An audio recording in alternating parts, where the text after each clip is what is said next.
Kabanata 1171. Mayroon akong isang errand na tumakbo, kaya ibibigay ko ang watts tirahan ng isang mist. Kumain na ako ngayon, Mr. Graham. Sabi ni Ethan tumakbo umalis. Sabi ni Erisa, hindi ka ba pwedeng maging isang medyo mas maganda kay Ethan? Takot na takot sa iyo ang kaawa-awang lalaki. Tumawa siya, wala siyang nakitang masama sa kanyang sabi niya, ganyan talaga ako dati. Hindi siya nananatili sa akin dahil sa ganoong matagal na kung hindi niya kayang harapin ang kaunting panggigipit. Kumikilos lang siya sa loob sa harap mo. Nang makita niya kung gaano ka-unapologetic ang kanyang asawa, nang inig siya ang kanyang ulo sa banayad na pagkainis. Pagkatapos kumain, nanatili sina Darius at Maria sa ward ilang sandali pa bago unti-unti silang bumaba para maglakad-lakad. Tulad ng dati, sina William at Edwin ay nag-ayos ng ilang sandali pa ay sinamahan niya ang dalawa sa ibaba. Sa ngayon, ang tanging natitira sa silid ay Benjamin at Erisa. Sa wakas, kaunting kapayapaan at katahimikan. Lumapit siya sa kanya at binigyan siya ng sopas. Hindi naman daw sila nag-aaway, sabi ni Erisa sinalungat. Gustong-gusto niya ito kapag masigla ang mga bagay-bagay. Nakasimangot, binigyang diin ni Benjamin, masyadong maraming ingay makakaapekto ito sa iyong pahinga. Napabuntong hininga siya at hindi sumagot, mabilis na natapos ang kanyang pagkain. Hinintay ni Benjamin na matapos siya bago siya naghukay sa kanya. Napasandal ang babae sa mga unan at pinagmasdan kumakain siya. Siya ay ang larawan ng kagandahan habang hinahawakan niya ang kanyang mga kagamitan sa pagitan ng kanyang payat na mga daliri.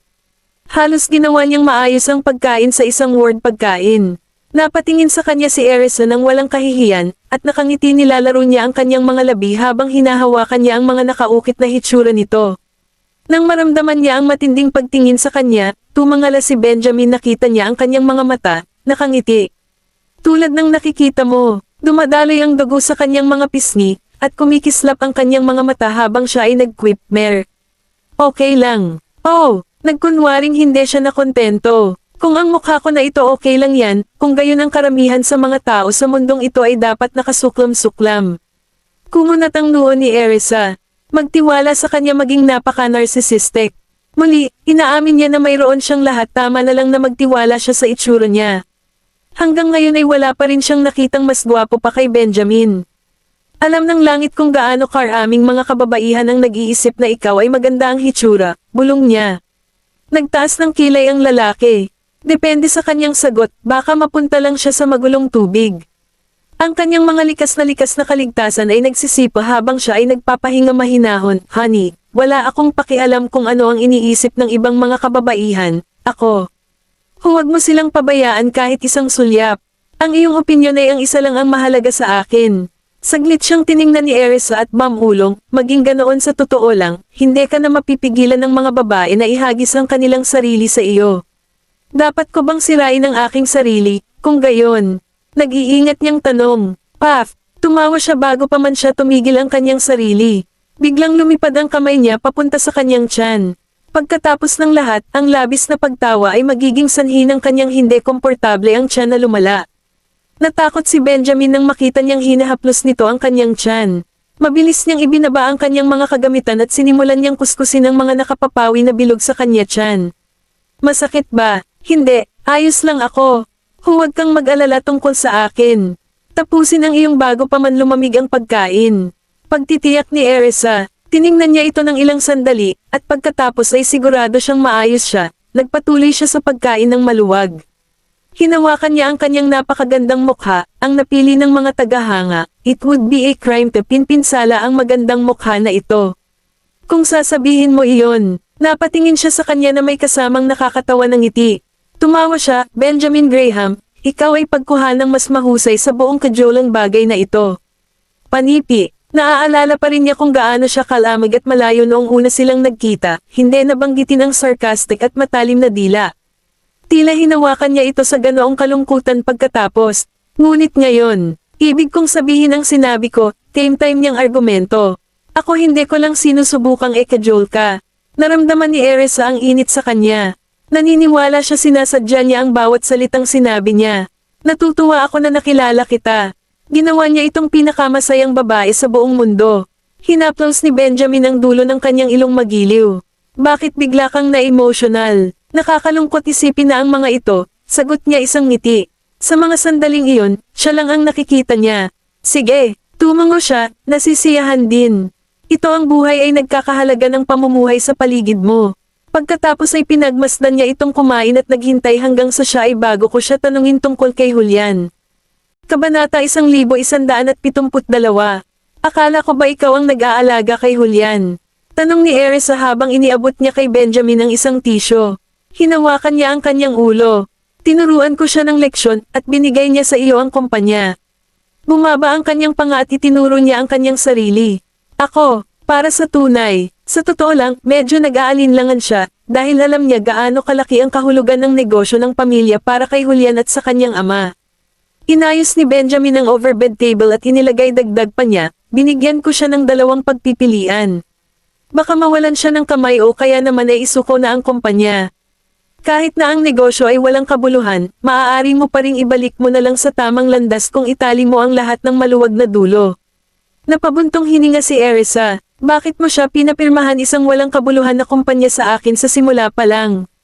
Inagaw ka niya at pinahirapan ka. Ang hindi bababasa siya ang magagawa ko ay isuko ang kumpanya at ibigay ito sa iyo. Huwag mag-alala. Gagawin ko ayusin ang mga gawain ng kumpanya para sa iyo at ibalik ito sa tamang landas. Ikaw ay magiging sa isang marangal at kapaki-pakinabang na negosyo sa walang oras, saad niya habang sinimulan niyang magluto ng mansanas. Pinagmasdan niya ang kanyang payat na mga daliri sa trabaho at dahan-dahan nahulog sa isang pagkalito. Higit pa sa kakayahan niyang i-polish ang kumpanya at ibalik ito sa tamang landas. Wala akong dapat ipag-alala, gayunpaman, nagtataka siya kung ano ang nangyari sa kanya Julian. So, pinabayaan mo na lang siya pagkatapos niyang mag-sign up sa kumpanya. Tulad ng, pinapatay ko siya, napatingin sa kanya si Erisa. Ikaw ba talaga? Tiningnan niya ito ng may pag-iisip at inakusahan, iyan ba pakikiramay ba ang naririnig ko sa boses mo? Napatingin siya sa kanya ng walang salita, at pagkatapos ay nag-snap, gusto ko huwag kailanman madamay sa piraso ng tae na iyon. Saglit siyang tiningnan ni Benjamin, nagulat. Kuya, nagmumura ka lang ba? Oh, gagawin ko ang higit pa sa pagmumura. Natawa siya walang katatawanan. Baka medyo marahas pa ako. Natatakot ka na ba ngayon? Umiling siya at pinisil ang pisngi nito indulgently. Natagpuan ko kang ganap na kaibig-ibig. Nawala ng salita ang dalaga. Tulad ng masochistic panlasa. Huwag mong isipin na magagalit si tatay kapag nalaman niya ito binatikos mo na ba si Julian. Medyo nag-aalala si Erisa para kay Darius, na nagkaroon ng sakit sa kalusugan at nakapasok at lumabas ng ospital kamakailan. Hinawakan ni Benjamin ang mansanas at pinakain siya ng isang piraso. Matapos niyang lunukan ito, nagpatuloy siya sa pagbabalat. Sinabi ko lang na i-castrate ko siya para takutin siya, hinagtapat siya na may mapanlinlang ng ngiti.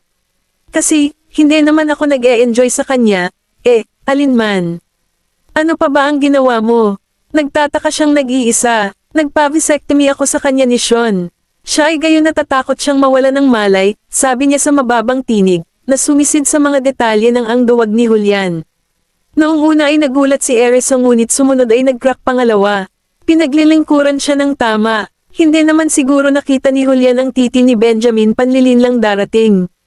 Ito ay isang vasectomy lamang, ngunit pinaniwalaan niya na siya ay pagkuhanang castrated. Tiyak na na-trauma siya ngayon. Mayroong isang malaking pagkakaiba sa pagitan ng castration at sterilization, alam mo na. Hindi ba niya malalaman ang katotohanan sa lalong madaling panahon? Sinulyapan niya sa pag-aalinlangan. Hindi tulad ng castration, ang sterilisasyon ay hindi gagawin Julian magkano ang pisikal na pinsala. Ang kanyang pagkalalaki ay buo pa rin at gumagana. Isang hindi maunawaan ng ngiti ang humila sa mga labi ni Benjamin. Magtiwala ka sa kakayahan ni Sean. Gumawa siya ng mga hakbang para magdusa si Julian para sa isang habang. Hanggat hindi pa rin matalino si Julian, gagawin niya ito huwag kailanman makabawi mula sa psikolohikal na trauma na ito. Hindi siya kailanman magkakaroon ng mga anak, paano na sandali lang. Iyon ay isang panghabang buhay na pagkawala kung ako ang tatanungin mo, sabi ni Erisa. Medyo nag-aalala siya na baka maghiganti si Julian sa kanyang pamilya. Ipinikit ni Benjamin ang kanyang mga mata. Kakaiba ang kilos mo, honey. Hinawakan niya ang kanyang paninibugho at hindi siya nag-aalinlangan. Nag-aalala lang ako na baka maghiganti siya sa amin, iyon lang. Sa katunayan, si Benjamin ay nag-alok kay Julian ng isang mas mahusay na malupit na parusa. Ang vasectomy ay maaaring ibalik. Maaari pa rin siyang magkaroon, anak, kung may bago na siyang nakuha.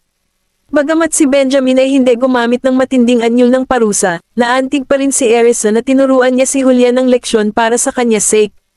Napabuntong hininga siya. Eto na ang pag-asa na magbabago siya para sa mas mabuti pagkatapos nito. Matututo man o hindi si Julian sa bagay na ito, ang karanasan at pagiging isang mas mahusay na tao ay nakasalalay sa kanyang konsensya. Kung mag-iingat siya sa pag-aaral, si Erisa at si Benjamin ay higit pa sa handang pabagsakin siya. Siya ay walang pakundangan, ngunit hindi siya gaanong banta, sabi ni Benjamin nang walang pag-aalinlangan. Hindi niya akalain na marami ang magagawa ni Julian pinsala. Napatingin sa kanya si Erisa sa pagkalito. Kung gayon, ano ang nag-aalala ka ba? Kabanata 1173. Isang bakas ng sorpresa ang lumitaw sa piyok ni Benjamin mga mata. Alam mo ba, tumango si Erisa at inabot ang kanyang kamay mga kilay. Baka may bumabagabag sa iyo dahil nakasimangot ka. Malumanay na tumango si Benjamin, at ibinahagi niya ang kanyang pagsusuri sa isang malalim na tinig. Hindi kayang mag-isip ng ganoon ka-meticulous si Julian, mag-isa siyang magplano, dahil sa kanyang kakayahan. Dapat may tumulong sa kanya sa likod ng mga eksena. Ang video ng kanyang asawa na dinukot ay tiyak na ang gawain ng mastermind na iyon. Pero hindi nila inasahan na magiging magaling si Erisa sa labanan. Kung hindi, hindi siya makakatakas ng ganoon kadali. Maswerte si Benjamin na hindi ang taong iyon kasalukuyan sa eksena.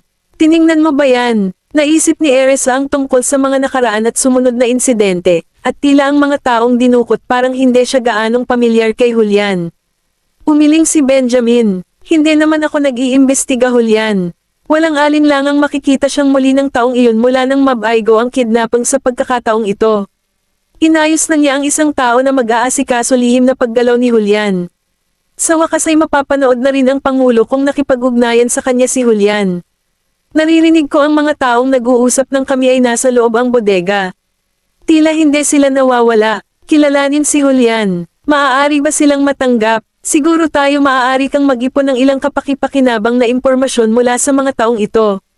Ibinahagi ni Erisa ang impormasyong nakuha niya Benjamin, at umaasa siyang makakatulong ito sa kanya. Nanlaki ang mga mata ni Benjamin, at tiningnan niya si Erisa sa loob ng pagkamangha. Tama ka, naghihintay pa rin si Ethan ng mga update sa dulo na iyon. Kayo na po ang nag-aayos ng mga bagay-bagay, at ako po ay sinasabi ko lang sa iyo ngayon. Sa palagay ko hindi ako gaanong nakatulong. Napatingin sa kanya si Erisa na may mahiwagang ngiti mukha. Puno siya ng mga pakana at alam niya ng eksakto kung paano haharapin ang bawat sitwasyon. Tiningnan niya si Benjamin ng may hinala. Ikaw ba, alamin mo na ba kung sino ito? Kinain siya ni Benjamin ng isa pang kagat ng mansanas at umiling ang kanyang ulo. Hindi pa. Ito ay isang hunch lamang. Panipi, sino ito? Nagtataka si Erisa na malaman kung ano ang mastermind, sino ang nagbigay ng ideyang ito kay Julian. Huwag kang mag-alala tungkol sa bagay na ito. Kumuha ka lang ng ilang pahinga. Inilagay ni Benjamin ang mansanas na hindi ganap na pinutol, at tinulungan siya nito na humiga. Napabuntong hininga si Erisa. Pinagsisinungalingan mo ako, bumaba na lang ako pagkatapos kong kumain. Bahagyang ibinaba ni Benjamin ang kama, pero hindi pa rin ito mas mataas kaysa sa isang patag na posisyon. Mas komportable ba ito? Ngumiti si Erisa at tumungo lang. Oo, ito ay mas mahusay. Panipi, kinuha ni Benjamin ang mansanas. Nagpatuloy siya sa paghihiwa, pinakain niya si Erisa habang ginagawa niya ito. Kumuha ng isa pang bibig si Erisa at hindi na niya naramdaman kumakain pa. Tapos na ako, maaari mong kainin ito sa iyong sarili. Panipi, tumingin sa kanya si Benjamin at marahang nagtanong, paano kung kumakain ka ba ng iba pang prutas? Umiling si Erisa at hinawakan ang kanyang mga labi. Ako ay pinalaman. Ayoko nang kumain. Pwede ka nang kumain mamaya. Hinawakan ni Benjamin ang natitiraang mansanas at kinain ito. Isang ngiti ang naramdaman sa mga mata ni Erisa nang nakita niya itong kumakain. Ewan ko ba kung dumating na ang mga bata. Napatingin si Benjamin kay Erisa. Nang makita na siya ay nag-aalala siya sa mga bata, kinuha niya ang kanyang telepono at tinawagan si Kingsley. Mabilis na natanggap ang tawag. Tanong ni Kingsley sa isang mababang boses, "Boss, ano ba ang problema?" Naririnig ni Benjamin ang tawa ng mga bata sa loob ng bahay sa kabilang banda, masigla sa kabilang linya. Gusto malaman ni Erisa kung nakauwi na ba kayo pa. Inilagay ni Benjamin ang telepono sa speaker para si Erisa naririnig ko ang usapan. Dumating na kami, matagal na kaming bumalik. Ang aking lahat ng mga magulang at lolo ay nagmamahal sa mga bata, ngunit hindi pa kami kumakain. Iniulat ni Kingsley. Naririnig ni Erisa ang sigla mula sa kabilang linya. Kumakain na ang mga bata sa loob ng bahay-ospital. Marahil ay hindi pa sila nagugutom dahil hindi pa sila naghahain ng hapunan. Alagaan mo silang mabuti, paalala ni Benjamin. Napansin kong tahimik lang si Erisa. Hindi na nila kailangang mag-alala dahil ang mga bata ay masaya silang kasama ang pamilya Watts. Huwag kang mag-alala, boss, tiniyak ni Kingsley. Biglang naalala ni Ryan na wala siyang alam tanong ni Erisa, boss, bakit na-hospital na naman si Erisa? Kabanata 1174. Nakakalungkot isipin na may problema sa pagbubuntis mo, sabi ni Benjamin sumagot ng hindi malinaw. Hindi alam ni Kingsley na may masamang nangyari ito kay Erisa, kaya inakala niyang wala nang mangyayari sa kanya mula noon inaalagaan ni Benjamin si Erisa. Kaya't ang kanyang imahinasyon ay naging ligaw, at siya ay nag-isip siya ng mga hindi naaangkop na sitwasyon sa kanyang isipan. Tumungo siya at sinabing, boss, dapat mong kunin ito madali. Kailangan mong magpakita ng kaunting pagpipigil dahil hindi matatag ang kalagayan ni Erisa. Maya-maya pa ay naririnig na ni Sean ang kanyang tugon. Malakas ang pag-urong ng kanyang mga labi, ngunit hindi niya sinabi kay Kingsley. Sean gusto niyang marinig si Benjamin na pinagsabihan si Kingsley dahil sa kanyang masamang pananalita. Inagaw siya kaninang hapon. Ni Benjamin naging malamig ang boses, at naramdaman ni Kingsley ang lamig sa pamamagitan ng telepono. Sumigaw si Kingsley at sumigaw, sino ang impyerno inagaw ba si Erisa? Ako na ang bahala sa kanya. Mga batang naglalaro sa living room napatingin ang mga matanda nang marinig nila ang sigaw ni Kingsley. Napatingin din si Victor at ang iba pa kay Kingsley. Ngumiti si Kingsley ng tupa. Wala lang. Kayo guys maaari mong ipagpatuloy ang paglalaro. Lumakad siya palayo habang hawak ang kanyang telepono bago siya patuloy na nagtanong, boss, bakit hindi mo sinabi iyon? Hindi ba nasaktan si Erisa? Bakit ako mag-aatubili na sabihin sa iyo? Si Sean na alagaan mo yan. Napasinghap si Benjamin. Napatingin si Kingsley kay Sean, na nagkibit balikat sa kanya balikat. Si Sean ay walang pag-aalala na kumakain ng prutas na nakangiti. Napapikit ang mga mata ni Kingsley. Ano ang heck? Siya ay pinagmamasdan mo akong gawing kalokohan ang sarili ko. Sino ba naman ang may pagnanais na mamatay at maglakas loob na kidnap Erisa? Tanong ni Kuya Germs at hindi niya alam kung sino ang nasa loob ng bahay kasalukuyang sandali. Sa katunayan, maraming kaaway si Benjamin. Hulyan, nagningning ang mga mata ni Benjamin sa galit nang nakita niya ang bagbog sa palso ni Erisa. Alagaan mo si Gavin at ang iba pa. Kailangan mong, sige na nga, ibalik mo na lang sila pagkatapos nilang kumain, sabi ni Benjamin. Tumango siya nang hindi naghihintay sa sagot ni Kingsley. Kinuha ni Benjamin ang unguento at inilapat ito sa ang palso ni Erisa. Mahigpit na itinali siya ng mga kidnapper kaya napapailing si Erisa sa sakit at hinayla ang kanyang kamay pabalik nang hawakan siya ng unguento balat. Masakit ba ang malaki? Kumunat ang noo ni Benjamin, at sumakit ang kanyang puso. Hinayla niya ang kamay ni Erisa at marahang hinaypan ito para pakalmayan ang sakit. Bahagyang bumilis ang tibok ng puso ni Erisa nang makita niya si Benjamin parang mas masakit pa sa kanya. Ayos lang. Masakit lang kapag hinawakan niya ang ointment, naaliw niya. Sa kabila ng hitsura nito, hindi malalim ang sugat seryoso. Marahil ay aabutin ng ilang araw bago mawala ang mga bagbog na iyon. Hinawakan ni Benjamin ang kanyang kamay, at ang kanyang mga galaw ay isang maliit na gantler. Tiisin mo yan. Mahirap gumaling ng mabilis ang sugat ng walang gamot. Sige, nanlaki ang mga mata ni Erisa at hinawakan niya ito napatingin ako kay Benjamin, na nag-aalala sa kanya. Labis na naantig si Erisa. Nanginginig ang kilay ni Erisa nang makita ang kamay ni Benjamin hinawakan niya ang kanyang braso ngunit tiisin niya ang sakit. Nang tumingin sa kanya si Benjamin, nagkunwari siya walang mali. Magpatunog ka kung masakit, mahinang sabi ni Benjamin. Okay. Sagot ni Erisa at tumingin kay Benjamin, na ay nakatuon.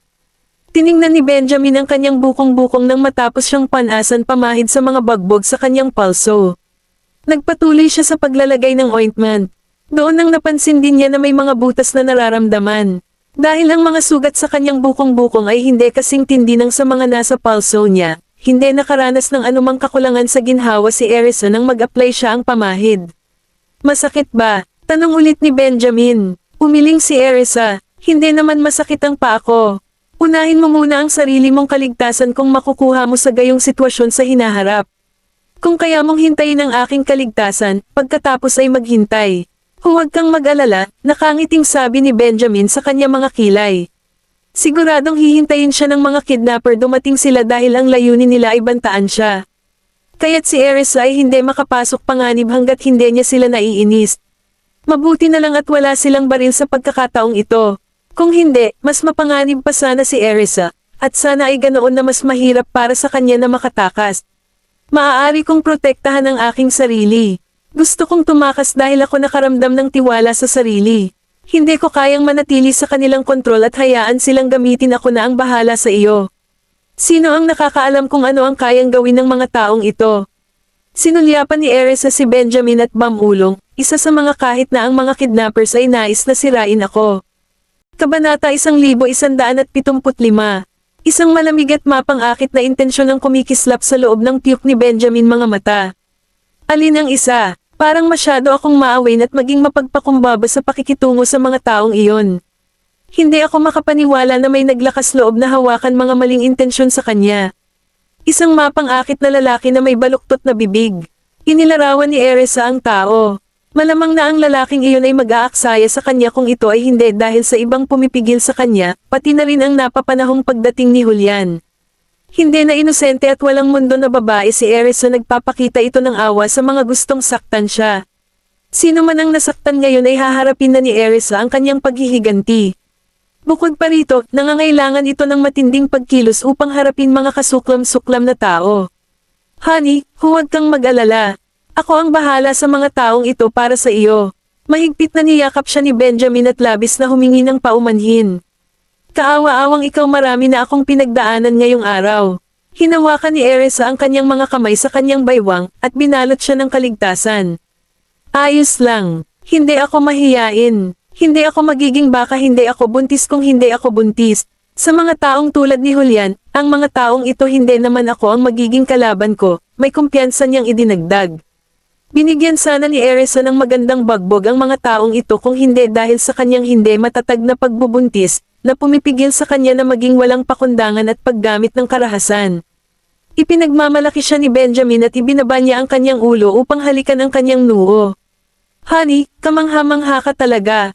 Ako ang nagpapabigat, ikaw. Ha? Napatingin sa kanya si Erisa na naguguluhan. Paano pinabigat mo ba ako? Hinawakan ni Benjamin ang kanyang tiyan at nagpalabas ng tawa.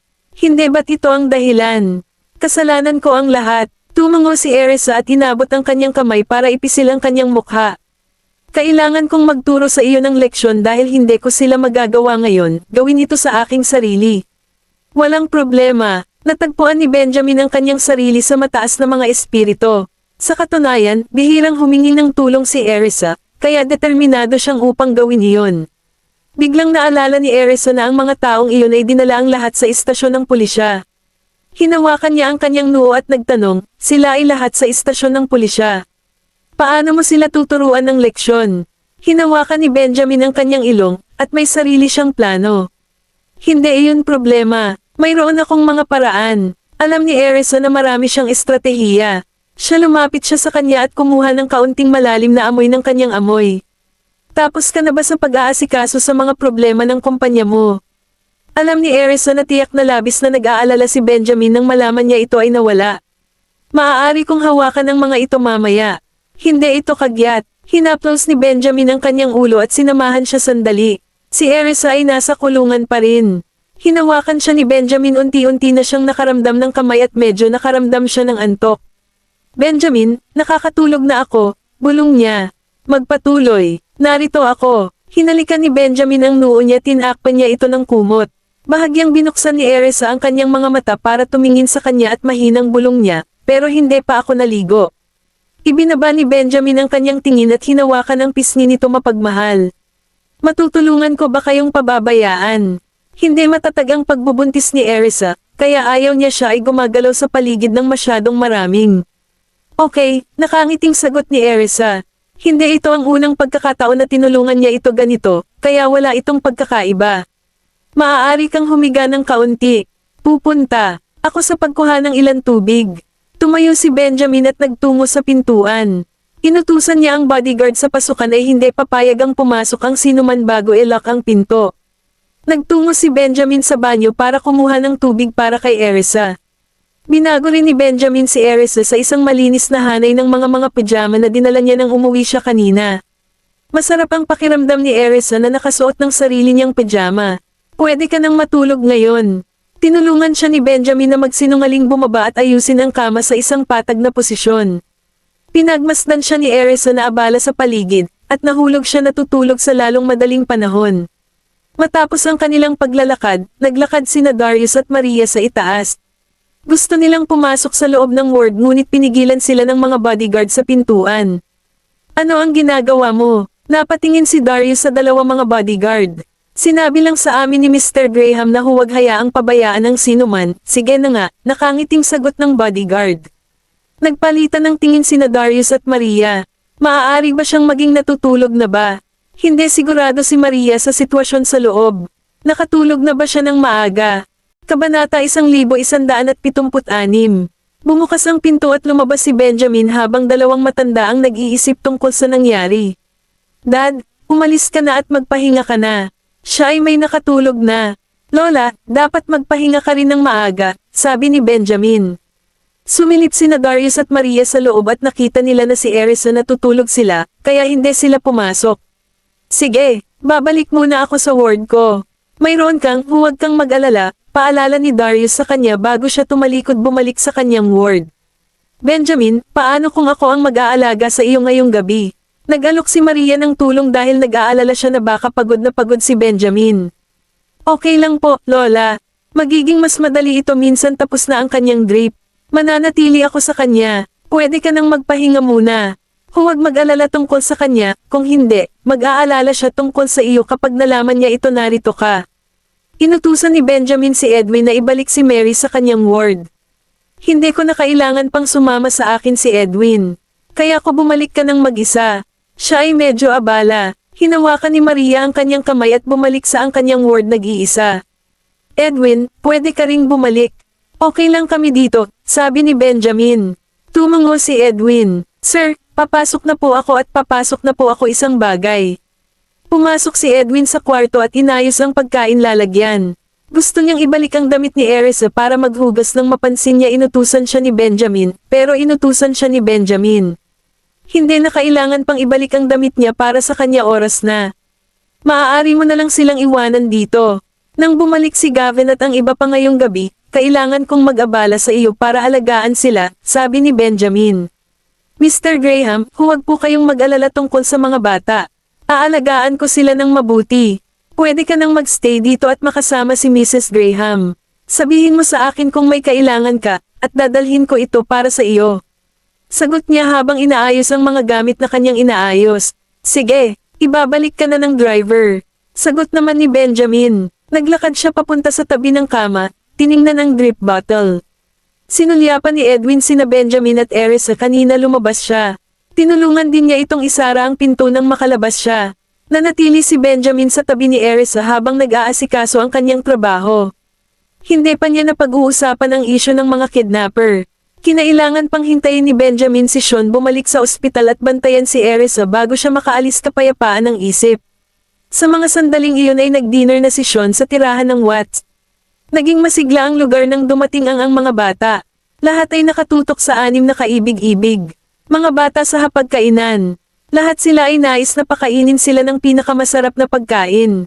Dito, mga bata, sapat na para sa lahat. Ngumiti si Victor at binigyan niya sila ng pagkain. Masayang tiningnan ni Victor ang anghel na mukhang anghel kahit sandali lang ay hindi niya maalis ang kanyang paningin sa kanila.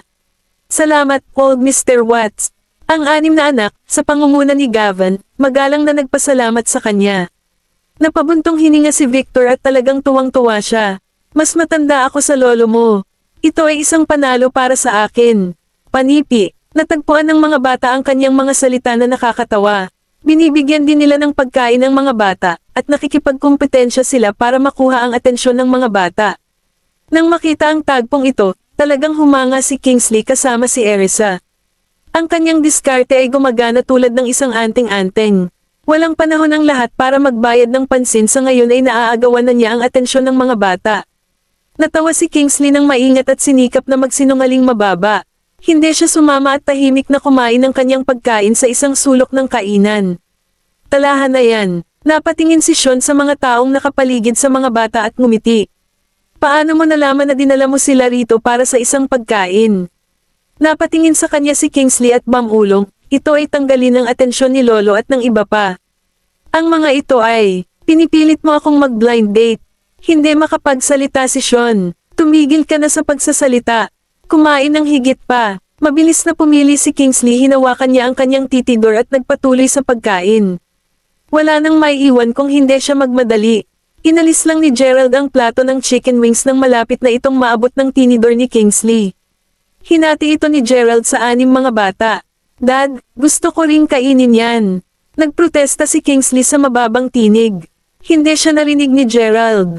Kahit na ginawa niya, wala siyang panahon na para mag-enjoy sa kanya. Ito ay lubos na epektibo. Ngumiti si Sean. Siyempre, ipinagmamalaki ni Kingsley. Hindi mo naman pwedeng iuwi araw-araw, di ba? Sabi ni Sean. Napatingin sa kanya si Kingsley at idinagdag, kung hindi para sa kanila, alam mo ba na siguradong pinagalitan ni Lolo at ng iba pa ikaw? Kabanata 1177. Napabuntong hininga si Sean at matagal bago niya naintindihan ang implikasyon sa likod ng mga salita ni Kingsley. Umiikot ang bibig niya habang siya ay sabi niya, ano ba ang dahilan kung bakit mo ako binetiko? Hindi ito maaaring dahil sa kung ano ang iniisip ko, ito ay. Ano sa palagay mo? Binaril siya ni Kingsley ng isang kuko habang kumakain siya ng isa pang pagkain, at pagkatapos ay bamulong, masarap ang pagkain. Sa normal na kalagayan, si Kingsley ay hindi kumakain ng masarap na lutuin. Malinaw na lumabas ang chef ng pamilya para maghanda isang kapistahan para sa 6 na bata sa pagkakataong ito. Maya-maya pa ay inalis na ni Sean ang kanyang tingin at nagpatuloy kumain ng tahimik. Nagtataka ako kung bakit hindi dumating si Ethan ngayon. Samando si Kingsley kay Sean at bamulong, sa totoo lang, ang tagal na naming pinagsamahan ni Lolo kaya nag-umpisa na kaming mag-usap, nag-aalala ako na baka makasama ako sa mga lalaki. Ngayon, pinipilit niya akong mag-blind date para ako maaari mong ipagpatuloy ang bloodline ng pamilya Watts. Ito ang tunay na layunin nito. Hapunan sa gabi. Agad na naghiwalay si Sean sa kanyang sarili at si Kingsley, pagkatapos ay napatingin sa huli. Hindi siya makapaniwala na si Kingsley ay ang lakas ng loob na sisihin siya. Siyempre, ang problema ay nasa iyo, kaya bakit ako naidrag ka ba dito? Nagtatanggol na tanong ni Sean. Si Kingsley ang isa na lagi siyang papalapit sa kanya. Wala naman akong problema. Nagtalo si Kingsley matuwid, mukhang ganap na walang paumanhin. Tumawa ng tuyo si Sean. Ngayon ay talagang humihingi siya ito. Bakit hindi mo na lang ako samahan sa ospital mamaya? Upang mabigyan kita ng isang masusing pagsusuri. Siguro may gusto ka sa mga lalaki, total. Dahil dito ay sinipa ni Sean si Kingsley sa ilalim ng kumain, pero mas mabigat pa ang kinakain niya. Aw! Umiiyak si Kingsley sa sakit. Bigla na lang siyang napatingin sa kanya, at lumapit siya kay Sean. Ang makabuluhang pagtingin sa mga mata ng lahat ay nawala, mag-asawa na nalilito. Pagkaraan ng isang nakakahiyang paghinto, sinabi ni Kingsley, kumain tayo. Napatingin siya kay Sean ng hindi masaya. Ang sipa ay tiyak na mag-iwan ng isang bagbog. Kinailangan ba niya akong sipin ng husto? Samantala, hindi sumasang-ayon ang tingin ni Gerald sa kanyang anak. Huwag kang sumigaw sa hapagkainan. Dad, sinipa ako ni Sean. Ipinaliwanag ni Kingsley kaawa-awa. Bakit nga ba ako lang ang nasasaktan? Siguro may ginawa ka para mas lalo siyang mahirapan. Naglilingkod sa iyo ng tama. Napabuntong hininga si Gerald. Medyo nakakalungkot isipin na galing ang salitang ito ang sariling ama ni Kingsley. Tiningnan niya si Gerald ng may sama ng loob at nagreklamo, ako ay nagtataka ka ba kung sino ang anak mo dito? Ako si Sean. Dapat mahiya ka, naghahanap ka ng atensyon tulad ng ito sa harap ng lahat. Ang lahat ng ginagawa mo ay kumapit. Kapag nasa labas ka na para maghanap ng kasintahan. Ang malamig na tingin ni Victor Watts ay nakalak kay Kingsley, na naging sanhi ng huli upang lumiit sa kanyang sarili. May girlfriend na ako, si Mr. Watts. Sean dali-dali siyang nagsalita para linawin na wala siyang espesyal na relasyon kasama si Kingsley. Nagulat si Victor. Sina Gerald at Emily Watts ay lumingon upang tumingin kay Sean na may malawak na mga mata. Maging si Kingsley ay nalilito. Nakipag-usap siya kay Sean halos araw-araw, kaya tiyak na alam niya kung may nakikita si Sean romantikong paraan. Sa kabila ng pagkabigla, hiniling ni Kingsley, "May girlfriend ka na ba? Bakit hindi ko alam ang tungkol dito?" Napatingin sa kanya si Sean ng walang pag-aalinlangan, at pagkatapos ay sinabi sa isang nakakatawa ang pag-uugali, "Dahil hindi pa siya pumayag na sumama sa akin. Hindi makapagsalita si Kingsley sa bagay na ito. Tingnan mo, maging si Sean ay umalis na at kumuha ng kanyang sarili kasintahan. Kailan mo dadalhin ang isang batang babae sa bahay? Gusto ko ng isang lolo at lola," tanong ni Victor. Mas gusto niya ang isang apo kaysa sa anumang iba pa. Lalo pa niyang natupad ang pangarap na iyon matapos ang pagkikita at paggugol ng oras kasama ang 6 na magagandang bata mula sa Graham pamilya. "Lolo, hindi naman talaga si Sean ang nakikipag-date isang tao ngayon. Baka niloko pa niya tayong lahat. Ako, para sa isa, ay may sa totoo lang, hindi ko pa nakilala o narinig ang tungkol sa misteryosong kasintahan niya." Kingsley nagprotesta. Hindi siya makapaniwala na may nakita si Sean. Napakaraming oras ang ginugol ni Sean sa kanyang pagkulong, baka gusto rin niyang maging romantiko sa kanyang pag-aaral, kagamitan. Binigyan ni Victor si Kingsley ng isang madilim na tingin. "Hayaan mo na lang ako mga dahilan. Hindi ako makapaniwala na may lakas ng loob kang akusahan si Sean ng pagsisinungaling kapag ikaw ay hindi mo man lang makukuha ang isang babae na interesado sa iyo. Sa ganitong paraan, baka mawala si Sean sa wakas, magkaroon ka na ng sarili mong pamilya sa harap mo." Nagpakawala si Kingsley ng isang pangungutya ng kawalang paniniwala. Naisip niya inalis ang atensyon sa kanya matapos ang hindi inaasahang anunsyo ni Sean. "Lolo, baka pag-usapan natin yan isang araw na wala si Gavin at ang iba pang mga bata. And, I swear to you na sulit naman ang ibabayad niyo, smiley face. Sana balang araw ay mag-enjoy ka rin sa lahat ng gusto mo, okay?" Kontento sa katiyakan ni Kingsley, hinayaan ni Victor ang bagay na bumaba. "Mas mabuti pang tuparin mo ang sinabi mo, anak, o baka masira ko ang 2 paa mo." Nagbanta ang matanda. Oo, ang pag-aalaga ng mga apo sa tuhod ay nangangailangan ng oras, lolo. Hindi lang sila lumalaki sa mga puno, alam mo. Bukod pa rito, bakit ka nasa isang pagmamadali? Lolo na lang si Kuya Germs, pero ikaw na ang mag-aalaga sa kanya. Lolo, bago pa man siya magsalita. Sulit ang paghihintay, di ba? Nagpahinga si Kingsley. Nang marinig ito ay napatingin si Victor sa kanyang mabilis na binalikan ni Lolo ang kanyang pansin kay Gavin at sa isa pang mga bata sa hapagkainan. Kabanata 1178. Hindi mapigilan ni Kingsley na bigyan ang mga bata ng isang makabuluhang hitsura. Mabuti na lang at naging matalino si Gavin at ang kanyang mga kapatid alamin kung ano ang dapat nilang gawin at magpatuloy sa pag-abala sa mga matatanda sa talahan na yan. "Sir Watts, gusto ko ng ganyan." Jessie sahan nakakainis na parang ang mga taong nakapaligid sa kanya ay hindi mapigilan ang pagnanais upang patawarin ang bawat kagustuhan niya. "Sige, kukunin ko na lang sa iyo," sabi ni Victor magiliw na habang binibigyan niya ito ng tulong ng ulam na itinuro niya kanina. Siya gustong-gusto ko siyang sirain. Tuwang-tuwa si Jessie, magalang na sinabi, "Salamat, matandang Mr. Watts." Ang kanyang mga dimples ay maaaring matuno kahit na ang pinakamalamig na puso. "Gusto ko rin ng ganyan, Mr. Watts," sabi ni Jasper. "Marami pang pwedeng around." Ibinigay ni Victor, tumulong din si Jasper. "Gusto rin namin ng iba, matandang si Mr. Watts." Ang isa pa chorus ng mga bata. Agad naman silang tinulungan ni na Gerald at Emily ng mga pagkain. Tuwang-tuwa sila nang makita ang mga bata na kumakain ng napakahusay. Masarap ang pakiramdam na maiwanang mag-isa. Kingsley na pabuntong hininga sa ginhawa. Masaya siya sa kalungkutan ng kanyang kaibigan kanina, napangiti si Sean. "May girlfriend ka na ba talaga?" Kingsley biglang nagtanong, nagtataka. Tiningnan siya ni Sean. Nagpasya siyang magpatuloy sa tumango siya ng same time habang nagsasabing, "Oo." Bumaba ang panga ni Kingsley, ngunit pinigilan niya ang sa pagkakataong ito ay nagulat siya. Sa halip, pinindot niya sa tahimik na tono, "Sino? Ito ba, sino ba naman ang kakilala ko? Kailan nagkaroon ng girlfriend si Sean? Higit pa mahalaga, paano niya itinago ito sa akin?" "Hindi mo siya kilala," sabi ni Sean. "Iyon ang katotohanan. Hindi ko man lang siya kilala.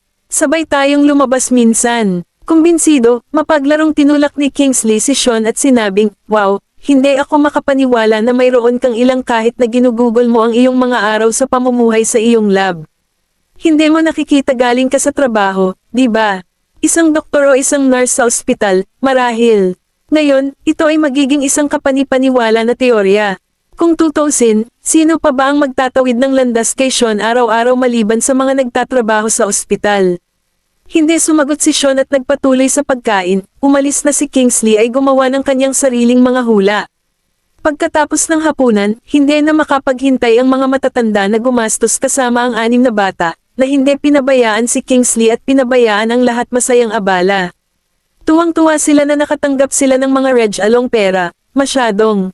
Nang gabing iyon, nakatanggap ng tawag si Sean mula kay Benjamin. Noong una, naisip ni Sean na baka may gusto siya. Sa pag-aalaga kay Erisa, si Benjamin lang ang napili ng mga tagahanga, gusto niyang malaman kung kailan siya babalik sa ospital. Sa mga sandaling iyon, naramdaman ni Sean na baka may mangyari si Benjamin, kaya sinabi niya, pwede na akong bumalik ngayon. Sige, mag-uusap kami kapag narito ka na. Benjamin binaba niya ang telepono pagkatapos nyon. Sinabi ni Sean kay Kingsley na aalis na siya. Gusto ako ni boss upang makabalik sa ospital. Sa palagay ko ay may nangyari. Darating ka ba? Habang nagsasalita siya, halos maramdaman niya si Kingsley sa isang sa totoo lang, hindi mapigilan ni Ryan na maramdaman niya na siya ay hinamon. Sa pag-ikot ng kanyang mga mata, sinabi ni Kingsley, sige nang wala ako. Abala ako, at sa palagay ko ay hindi aalis ang mga bata sa lalong madaling panahon, alinman. Sa ngayon, ang mga bata ay naging sentro ng pansin ng mga matatanda. Kung aalisin niya ang mga bata ngayon, madali siyang makagawa ng mga kaaway ng kanyang sariling kamag-anak. Aalis na ako. Matapos ang paghingi ng paumanhin sa kanyang sarili ang kasalukuyang kumpanya, si Sean ay umalis sa tirahan ng Watts.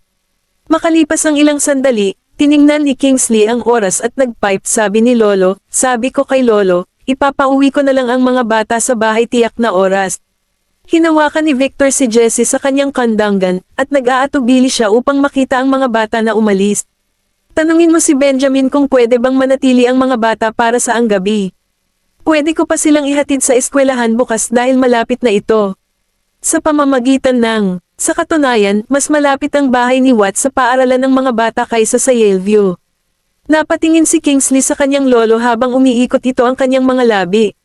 Sinusubukan ba niyang kidnapin ang mga bata ngayon? Sumagot din si Emily, oo, tanungin mo si Benjamin kung isang gabi lang pwedeng magstay ang mga bata. Nagkakaroon siya ng isang mahusay na oras kasama ang mga bata. Kinakain niya si Tim, na nakaupo sa kanyang kandangan at malugod na tinatanggap ang bawat kagat ng pagkain ng mahiyain. Napakahalaga, abala si Gerald sa 2 bata sa kanyang kandangan. Siya sabi niya, ano naman ang masasabi ninyo, mga anak? Nais mo bang manatili dito para sa gabi? Nagpalitan ng tingin ang mga bata. Hindi nila naisip doon may masama ba sa pagstay sa bahay ng Watts para sa gabi, dahil hindi na umuwi sina Benjamin at Erisa. Sinabi nila kay Erisa na mananatili sila sa bahay ni Victor, o baka mag-alala siya kapag umuwi siya para hanapin ang lahat sa kanila ay nawawala. Mr. Watts, titigil na lang tayo kung sasabihin ni Mommy na, pwede ba? Sagot ni Gavin sa ngalan ng kanyang mga kapatid. Kabanata 1179. Tinawagan ni Gavin si Erisa, para lang makita ang kanyang telepono ay naka-off. Tiningnan niya ang mga taong nakapaligid sa kanya at sinabing, ang telepono ni Mommy ay na-off. Tawagan mo na lang ang tatay mo, suhestyon ni Victor. Ngumiti siya sa bata na may pag-asa. Tinawagan ni Gavin si Benjamin, na nag-aayos pagkatapos ng unang singsing. Ano ito? Tanong ni Benjamin nang mapansin niya kahit na ang kanyang tinig ay halos hindi na nakahihigit sa isang bulong. Nang makita itong kakaiba, nagtataka si Gavin, tatay, bakit katahimik lang? Naroon ba si Mommy? Ayaw gisingin ni Benjamin si Erisa, kaya kinuha niya tumawag sa labas ng silid ng ospital. Tulog na ang nanay mo.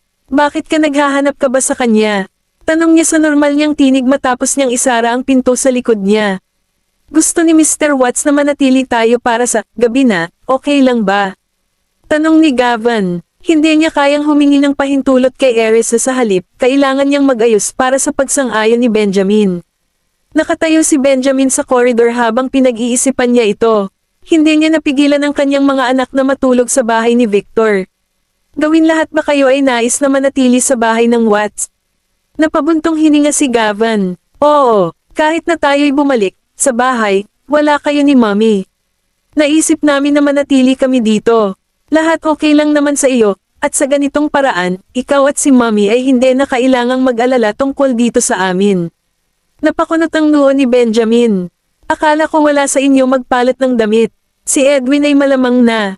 Sa Yaleview ngayon. Ibigay mo sa kanya, tawagan mo na lang siya at ipapadala mo na lang sa kanya ang mga damit mo. Kunin mo na, Papa. Alagaan mo ng mabuti si Mommy sa loob ng bahay-ospital. Bibisitahin natin siya bukas, sabi ni Gavin, parang mas matanda pa sa kanya aktwal na edad. Ako rin ang mag-aalaga ng mabuti sa ibang mga bata. Huwag kang mag-alala habang nasa Watts katirahan, okay? Huwag kang mag-alala, huwag kang mag-alala, huwag kang mag-alala, Pinoy Parazi paalala. Kasunod nito, binaba ni Benjamin ang telepono at binigyan si Edwin ng isang sabihin mo sa kanya na ipapadala niya ang mga damit ng mga bata. Sinabihan din niya si Edwin na manatili pumunta sa bahay ng Watts para bantayan ang mga bata. Matapos gawin ang lahat ng ito, bumalik siya sa kwarto. Mahimbing na nakatulog si Erisa. Sa katahimikan ng sa kwarto, nag-aral si Benjamin ng mga papeles habang hinihintay ang pagbabalik ni Sean. Sa sandaling dumating si Sean sa ospital, gumawa siya ng isang pumunta sa kwarto ni Erisa nang hindi nagpalit ng damit. Boss, kailangan mo ba? May ba? Tanong niya pagkarating niya sa pintuan. Itinaas ni Benjamin ang kamay na tila binati, at pagkatapos ay lumabas ng kwarto si Rose. Isinara niya ang pinto sa likod niya at sinabi kay Sean, salamat sa pagbabalik. Kailangan kong bantayan mo si Erisa para sa akin habang ako ay tuwid sa istasyon ng pulisya na lang ang mag-aaral. Naiintindihan ni Sean ang gagawin ni Benjamin. Sumagot siya, hayaan mo na lang ako. Tiningnan ni Benjamin ang oras. Habang mas maaga siyang nagbalot sa istasyon ng pulisya, mas maaga siyang makakabalik. Sana sa nagmamadali siyang pumunta sa istasyon ng pulisya kasama si Ethan. Hindi nagtagal para sa 12 ng mga kidnapper, kinabukasan ay inilabas na siya sa detention center. Pag-iisip na pinalaya sila ng kanilang boss, masayang umalis ang mga lalaki sa center. Gayunpaman, ang mga ngiti ay nabura sa kanilang mga mukha nang nakita nila sina Benjamin at Ethan na naghihintay sa kanila sa labas. Ano ba ang gusto ninyo ngayon? Tanong ng isa sa mga lalaki. Punong-puno ng takot, nasa mas mapanganib na posisyon sila ngayon, bumalik na sila sa presintuhan ng pulisya. Gusto ni Mr. Graham na. Linawin mo ang isang pares ng mga bagay-bagay, sabi ni Ethan ng maikli, na tila binabalaan ng mga lalaki na manatiling nakapila. Maingat na tiningnan ng pinuno ng mga lalaki sina Ethan at Benjamin. Wow, ano ang gusto mong malaman? Para kanino ka nagtatrabaho? Pinutol ni Ethan ang chase. Pinag-aaralan kami ni Mr. Julian, ang pinuno, sumagot siya pero hindi na siya nagdetalye pa. Ipinikit ni Benjamin ang kanyang mga mata, at pagkatapos ay inilapat ang kanyang baba sa loob ang direksyon ng mga kalalakihan. Nang makita ito ni Ethan ay agad na hinawakan ng pinuno, hinailan niya ito sa isang tabi, at hinihayag ang alakdan na may tato sa dibdib ng lalaki. Mr. Graham, ang mga lalaking ito ay nagtatrabaho para kay Justin.